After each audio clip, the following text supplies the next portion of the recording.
Dos, tres. What's up, fam? It's Jay Lobos coming back to on another episode, and today I wanted to bring an expert regarding mortgages. You guys have been having questions regarding loans. Obviously, out here at BuildWare Strategies, we help you guys to restore your credit. 85% of our customers usually want to go ahead and buy a home, but we've been seeing what's going on with the market with regards to the higher interest rates, obviously the increasing of pricing and homes. So I was thinking to myself, you know what? I reached out to Real Mortgage Solutions. I got my expert here, my boy Matt. He's been in the game already for the last 10 years, and he's been able to help thousands of people with him and his team. And I wanted to bring him along to go ahead and share some of the information that you guys out there might need with regards to how do we get started? How do you go ahead and originate the process of getting into a mortgage or whatnot? Because obviously credit is one of those angles, but it's not the entire thing. So I wanted to go ahead and have some questions regarding how do we get started. So one of those things is the beginning process of it. So Matt, just to go ahead and ask, obviously we know that one of the fundamentals is having excellent personal credit. But besides credit, what are other factors when it comes to you buying a home? Hey, appreciate you having me today. There's always a game plan when it comes to getting a mortgage. A lot of people have been denied and they basically feel like they can never get a mortgage. And the way I look at it is they may not be able to get a house now, but they can get a house later. So they just usually need a game plan, and just the length of time just depends upon it. So the first things that we always look at are assets, credit, and income. So you already hit up on credit. Yeah. We all know that we need a good credit, or it's going to help with the interest rate. As you've seen, they've been going up. The better the credit, the better the rate that you're going to see today. You also want income. So we do take a look at what your income is, the length of time that you've been at your current company. It is a two year span that we always look at. The rumor that you need to be at a company for 2 years isn't true.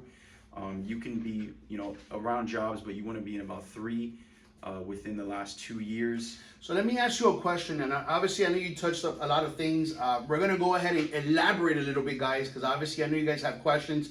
And when it comes to you obviously purchasing a property, here we obviously go ahead and I always like to go ahead and ask, what is the goal? What are you looking to do? What are you looking to achieve?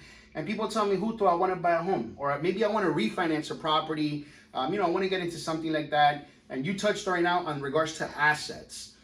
It's one of the things that I always tell people. It's not only important to obviously have good credit, but there's going to be other factors that the bank or the mortgage company is going to require. And you mentioned with regards to assets. When it comes to assets, are you referring to, because I've also, again too, we talk about down payment, we talk about closing costs, we talk about reserves, and you also mentioned with regards to job status or how long you've had a job. So how much assets or how much down payment is it required? Or is it that there's different types of loans that require maybe more down payment versus others? And is credit a factor when it comes to putting a down payment? Yes. So when it comes to assets, reserves, everything that you're talking about, it just depends upon the loan program that we're going to qualify for. So, FHA, minimum you can do 3.5% down, plus your closing costs at the end. Conventional, we can do between 3 and 5% to start, again, plus closing costs at the end as well. When it comes to reserves, it really depends upon the person's situation. If it is an investment property, they will need reserves. Or let's say their credit is a little bit lower, their file's not as strong. Sometimes in order to get the file through, the system may ask for maybe 1 month, 2 months of reserves, but that's one way to take a look at it.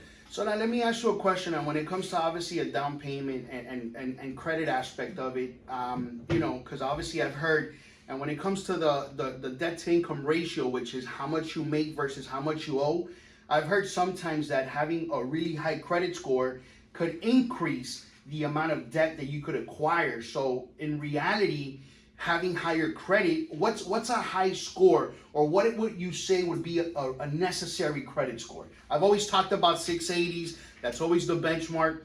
But I guess in the industry, what would you say is like, I guess, to be able to purchase a home? Give me those different factors. So when it comes to buying, FHA and conventional are two completely different ones.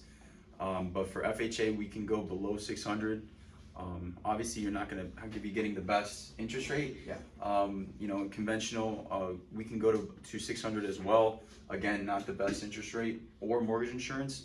But I would say, you know, once you're in the 700s is when you're doing pretty well with the interest rate.